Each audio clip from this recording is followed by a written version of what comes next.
Bonjour et bienvenue dans Gyms on the Move. Je suis de nouveau ici dans mon van avec mon invitée. Elle va nous raconter son histoire personnelle et ensuite on va répondre à la question d'un gymster. On va parler de santé mentale, donc restez connectés. Aujourd'hui, je vais vous présenter mon invitée Elodie qui est ici présente dans ce van. Alors Elodie, on se connaît très bien. On a participé à Koh-Lanta en 2023 ensemble. Et là, surtout, elle va nous raconter son histoire. Elle a eu le cancer du sein. Elle va nous raconter comment ça lui est arrivé, comment elle nous a appris et surtout comment elle a remonté la pente. Je suis très heureuse, Elodie, de t'accueillir ici dans ce podcast. Merci. Bonjour Elena. Bonjour à tous. Je suis aussi ravie d'être là. Merci pour l'invitation. Et tout d'abord, quelle est l'importance du sport dans ta vie? Je sais que tu fais énormément de sport, donc quelle place occupe le sport dans la vie de tous les jours? Alors, j'ai une pratique sportive assez régulière en effet. J'essaye de faire 5 à 6 séances par semaine. Donc je les coupe, j'ai 2 séances haut du corps en salle de musculation, 2 séances bas du corps et 2 séances de run. J'essaye de m'y tenir. Il y a des fois où je loupe 1 ou 2 séances. On n'est pas tous parfaits, mais c'est vrai que le sport a une place super essentielle dans ma vie. Surtout pour mon physique mais aussi pour mon mental, parce que je sais que je vais pas à la salle de sport, je peux être un peu plus énervée, un peu plus angoissée et donc c'est vraiment vital à mon quotidien.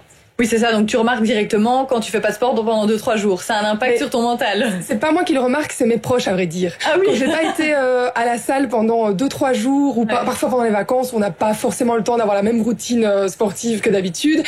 J'ai mes proches qui me disent bon, maintenant, allez, tu vas aller t'enfermer dans une salle de sport, tu nous laisses pendant 2 heures et après tu reviens pétillante comme jamais. Donc oui, c'est quand même très important. Mais donc, tu vas 4 fois dans la salle de sport et tu fais 2 fois des sorties en extérieur. Quelle est la différence pour toi? Tu fais beaucoup plus ta musculation en salle et t'aimes bien quand même profiter de l'extérieur. Raconte-nous.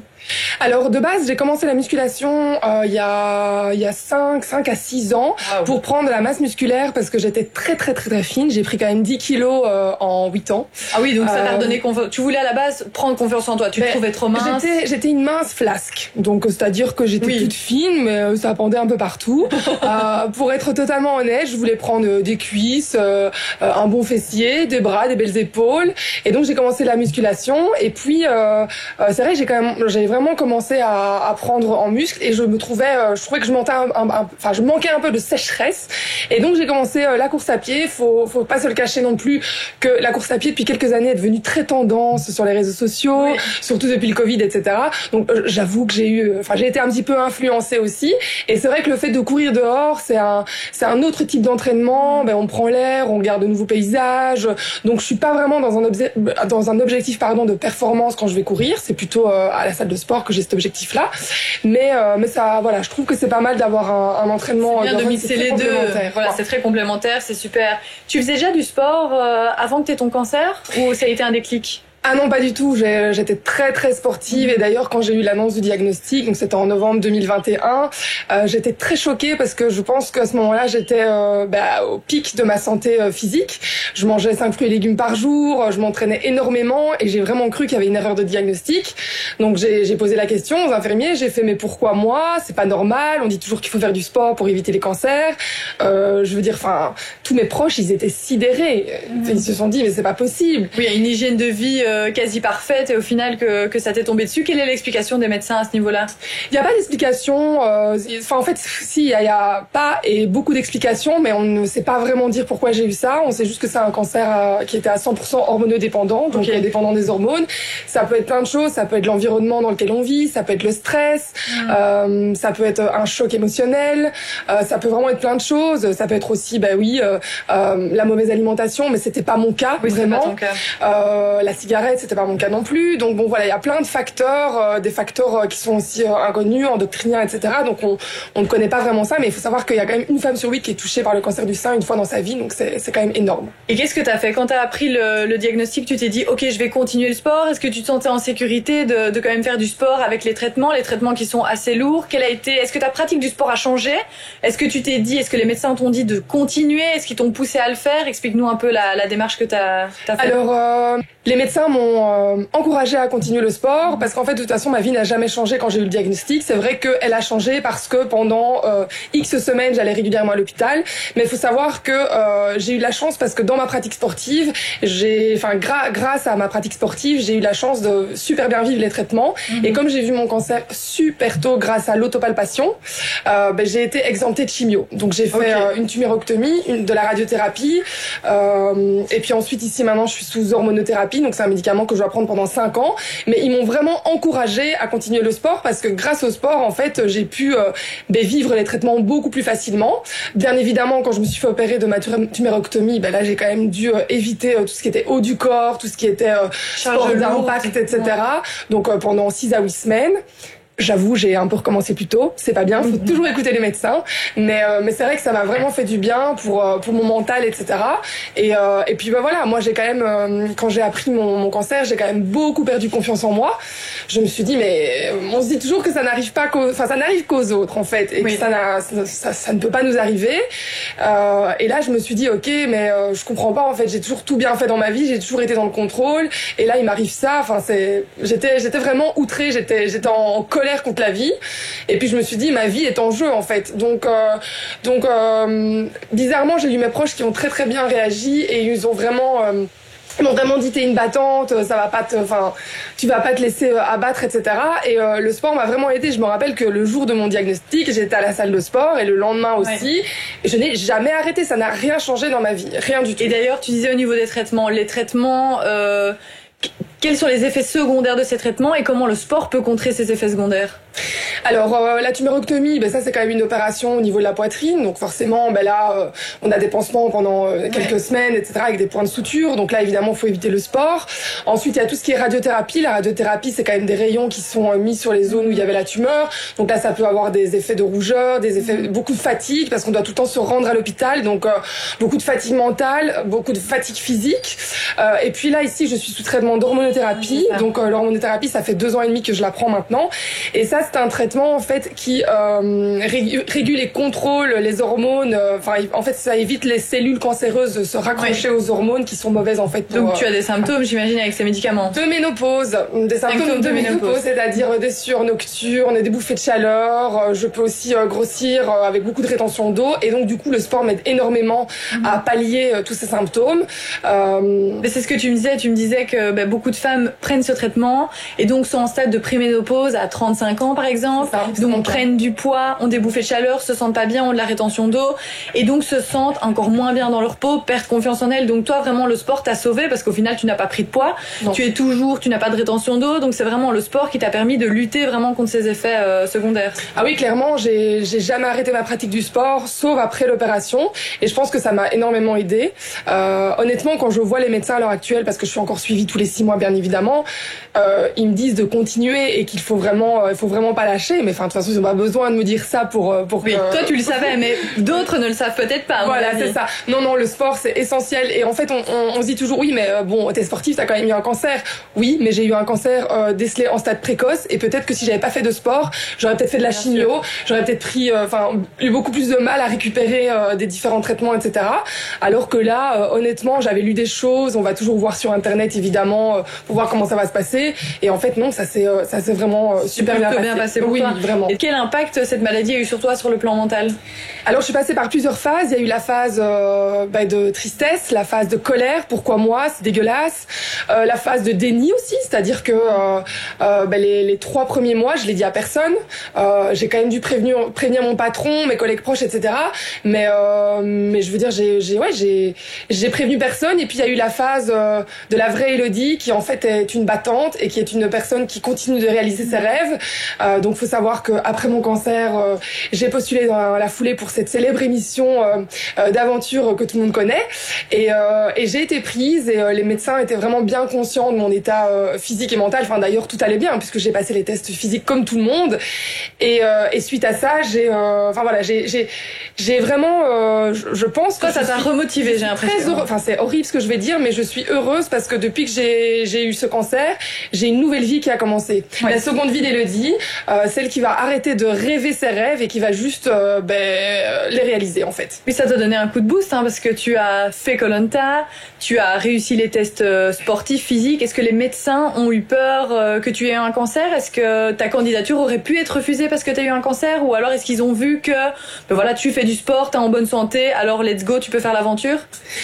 Étant donné que les tests allaient fort, ils étaient super. Le médecin a dit, écoutez, moi j'ai aucune contre-indication. La seule contre-indication, c'est que je prenais un médicament et il fallait voir si ce médicament était autorisé par rapport au fait qu'on était sous-alimenté sur l'île et voir s'il y avait pas des effets négatifs. Et donc du coup, je leur ai prouvé que non, vu que j'avais imprimé tout plein de documents au médecin pour prouver qu'il n'y avait aucune contre-indication. Donc voilà, ça n'a pas posé de souci. Enfin, ils le savaient et j'ai pu participer quand même. Au final, c'est super parce que je pense que si t'avais pas fait du sport déjà avant ton cancer, c'est ça cette expérience sportive t'a aidé à continuer sur le long terme. Et donc, est-ce que ça t'a quand même fait du bien? J'imagine de t'aérer l'esprit, de pas toujours être hôpital, maison. Le sport, ça a été peut-être une bouffée d'oxygène au final pour toi? Oui, tout à fait. Dès que j'allais à la salle de sport, j'essayais d'oublier un petit peu mes problèmes. Je mettais ma musique de motivation dans les oreilles. Et comme je vous dis, ça n'a pas changé vraiment ma vie. À part que j'allais beaucoup à l'hôpital pour faire des prises de sang, des différents examens, etc.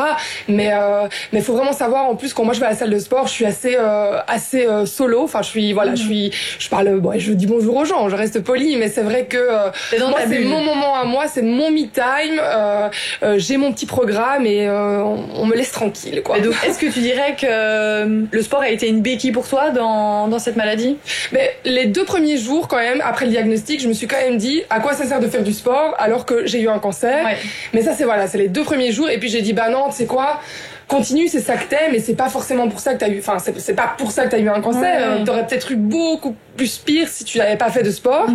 Et donc voilà, pour moi en fait le sport c'est comme un psy. Enfin, c'est mon psy à moi. C'est ta thérapie. Il y a des gens qui vont s'installer et raconter leur vie dans un fauteuil. Moi j'ai besoin d'avoir ma musique dans les oreilles et de pousser de la fonte à la salle.